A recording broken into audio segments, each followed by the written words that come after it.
Doctor, smile डिझायनिंगसाठी आपल्याकडे काय काय ऑप्शन्स अवेलेबल आहेत? तर स्माईल डिझायनिंगसाठी वेगवेगळे ऑप्शन्स आहेत. सगळ्यात आधी तर आपण ऑर्थोडॉन्टिक ट्रीटमेंट, ज्याच्यामध्ये दातांची पोझिशन जर वेडीवाकडी असेल किंवा पुढे असेल दात, तर ती आपण करेक्ट करून घेऊ शकतो. त्यानंतर दातांचं शेड आवडत नसेल तर आपण ब्लिचिंग किंवा व्हाईटनिंग, टीथ व्हाईटनिंगने आपल्याला ती शेड ब्राईटर करता येते. त्याच्यासोबतच दातांमध्ये कुठेतरी छोटासा प्रॉब्लेम आहे, जिथे आपल्याला दातांची साईज, शेप आवडत नसेल तर आपण विनियर्स, पोर्सिलिन विनियर्सने आपण ते करेक्ट करून घेऊ शकतो.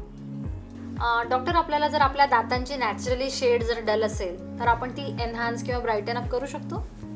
डेंटल ब्लिचिंग ही एक अशी प्रोसिजर आहे which is different from scaling. स्केलिंगमध्ये आपण दातावरचा एक्सटर्नल जो स्टेन आहे तो रिमूव्ह करतो, परंतु ब्लिचिंगमध्ये काय होतं की मल्टिपल सेशन्स असतात, ज्याच्यामध्ये आपण दातांची शेड किती शेड्सने ब्राईटर करायची त्याप्रमाणे ते सिटिंग्स करून आपण इन ऑफिस किंवा होम ब्लीच करू शकतो, ज्याच्यामध्ये आपली जी नॅचरल शेड आहे, दाताचा ओरिजिनल कलर आहे, तो इम्प्रूव्ह होतो.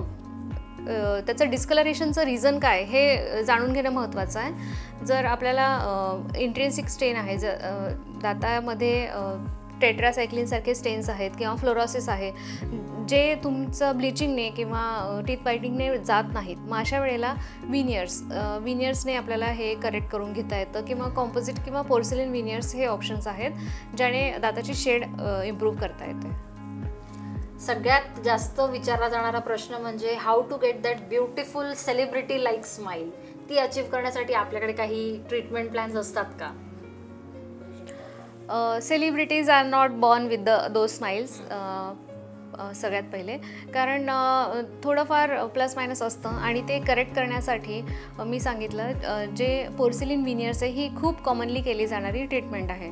तर याच्यामध्ये दातांची पोझिशन जर थोडीफार आपल्याला खूपच एक्स्ट्रीम चेंजेस नको आहेत, पण थोडंसं आपल्याला स्माईल इम्प्रूव्ह करायची आहे किंवा कलर आपल्याला अजून बेटर करायचा आहे, ब्राईट हवा असेल, तर पोर्सिलिन विनियर्सची ट्रीटमेंट आपण करू शकतो, ज्याने मोस्ट ऑफ द सेलिब्रिटी जीच ट्रीटमेंट करून आपली स्माईल बेटर करतात.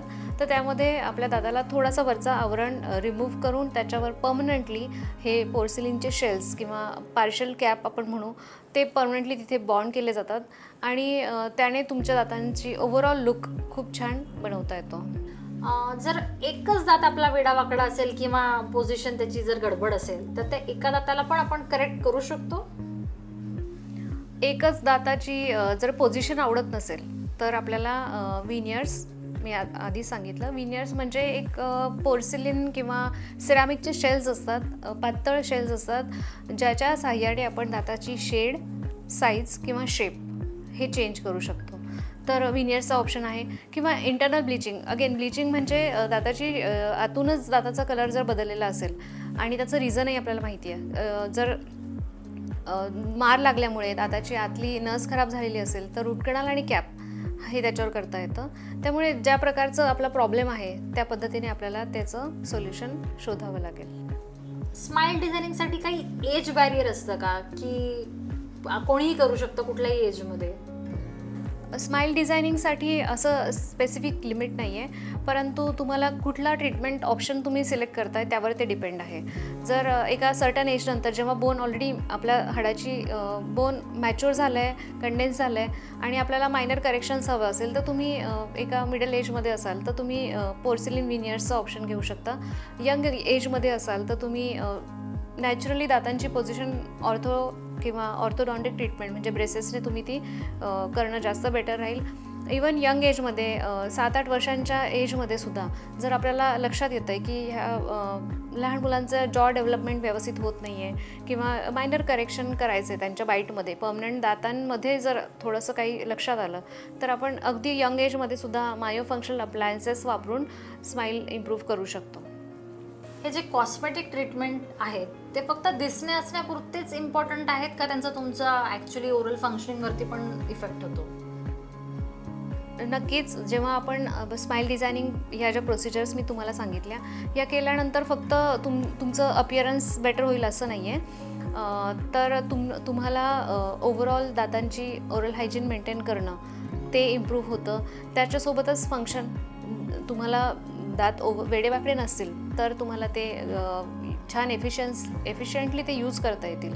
त्यामुळे स्माईलसोबतच तुमचं फंक्शनही नक्कीच इम्प्रूव्ह होणार आहे. प्रोसिजर्स नंतर बऱ्यापैकी जे चेंजेस असतात ना, तर आम्हाला लगेच डिफरन्स जाणवतो. पेशंट जेव्हा पहिल्या व्हिजिटला आलेले असतात आमच्याकडे आणि फायनली जेव्हा ट्रीटमेंट झाल्यानंतर, प्रोसिजर झाल्यानंतर जेव्हा ते जातात, तर there is a vast difference.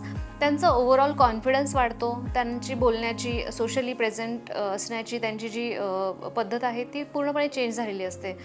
कारण ट्रीटमेंटला जेव्हा माझ्याकडे पेशंट येतात ते स्वतः असा फीडबॅक देतात की मला आधी बोलताना त्यांची स्माईल बघूनच आपल्या लक्षात येतं की they are very shy, they are not smiling properly, ते वाईड ओपन करून हसत नाही आहेत. एक कॉन्शियस स्माईल असते त्यांची आणि ट्रीटमेंट झाल्यानंतर we can see the difference. त्यामुळे आपल्याला खूप कॉन्फिडन्स बूस्ट होण्यासाठी मदत होते. आत्ताच्या सगळ्या डिस्कशन नंतर मला ही एक गोष्ट लक्षात आली आहे की जितकं डेंटल प्रॉब्लेमवरती सोल्युशनसाठी आपण डॉक्टरकडे व्हिजिट करतो ते तर इम्पॉर्टंट आहेच आहे, पण कॉस्मेटिक डेंटिस्ट्रीसुद्धा तितकीच महत्त्वाची आहे, जी तुमच्या कॉन्फिडन्समध्ये खूप जास्त भर पाडू शकते आणि आपलं डे टू डे लाईफ एकदम सुपर होऊ शकतं because of your bright and beautiful smile. Definitely.